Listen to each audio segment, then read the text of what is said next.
We all have our passions. I'm sure we all know someone who lives for sports, for food, or for shopping. We'll meet a Missouri woman who has a passion for redecorating. See the results of her latest passionate renovation project. I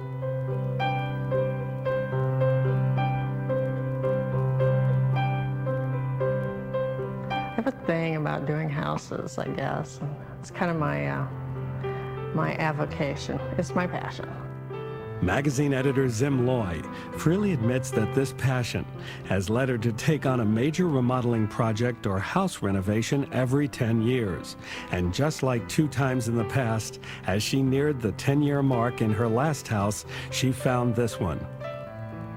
I wasn't thinking about getting a new house or anything like that, and I just drove by, and it had a for sale sign. It was in really bad shape, and although it was a wreck, I walked into this room and just went, whoa, this is great. It's the classic thing about having good bones. The house had great bones. I mean, the rooms were beautiful. The proportions were really wonderful. It just looked like it had a lot of potential. But for the house to realize its potential, Zim felt an extensive renovation was called for. So she, husband Warren, and their 2 dogs moved into the garage for 5 months while the house was being worked on. We had to put on a new roof and put in all new plumbing and new wiring. We had the floors redone and everything had to be painted, and we did everything. That's why we were living in the garage. We couldn't live in the house when it was in that state. For Zim, this is the fun part, but not always for husband Warren. We've been through this twice before, and each time we make little pacts with one another about what's expected of the other. And so you're expected to not really do anything. Right, and that's my deal. That's the deal. She plays house, I play golf. So while Warren stayed out of the way, Zim got busy. I painted the entire house except for this room because they needed scaffolding and I wasn't going to do the scaffolding. But yeah, the rest of the house I painted all of it and stripped all the woodwork. It's amazing what a little paint will do. She hired professional painters to give the formerly dark wood walls and ceiling of the living room a nice coat of white paint.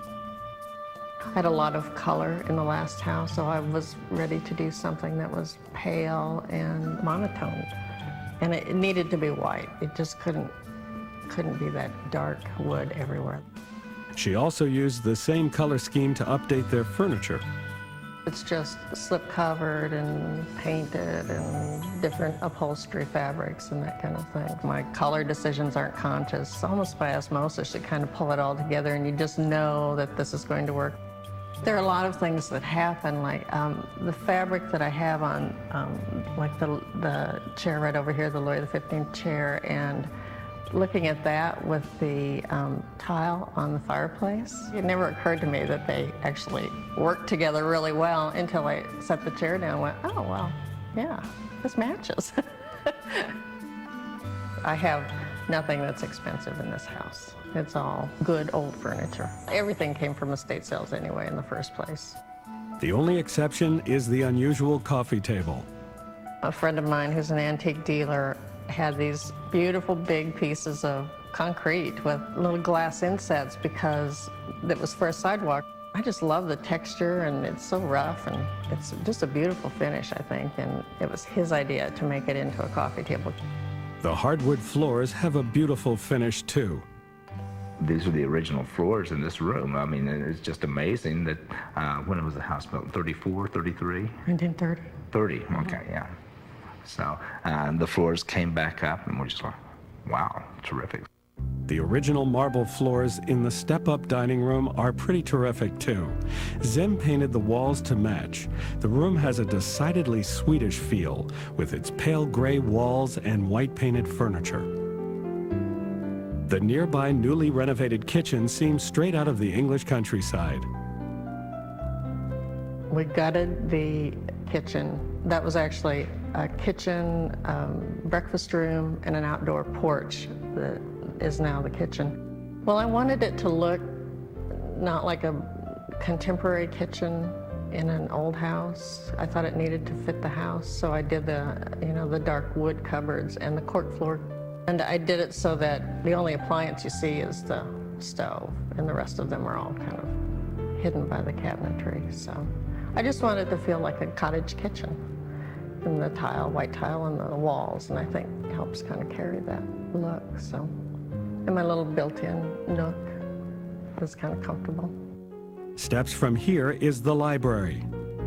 We live in the library. We live in those 2 chairs in the library. It's very cozy. It's the only dark room in the house because I've got the dark brown walls. Actually, I got to select the chairs. That's because I wore out the other one. I mean, I actually wore out a leather chair. Just off the den is the master bedroom. This proximity was no accident. The private spaces are contiguous, and we've got the library and the kitchen and our master bedroom, and that's the little area that we live in. And if we have guests, they're up on the 2nd floor because we've got the 2 guest bedrooms and the bath on the 2nd floor, so they can be away. It works out really well. I really feel comfortable in this house. I mean, it's so convenient. Zim has this way of looking at a house and taking it apart and putting it back together into this sort of wonderful pieces. Oh no, we came out pretty fine, pretty good.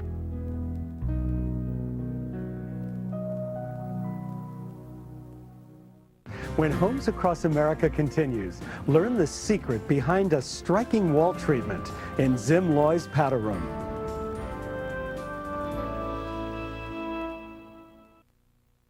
For questions or comments, please write to Homes Across America, care of HGTV, Box 50970, Knoxville, Tennessee, 37950.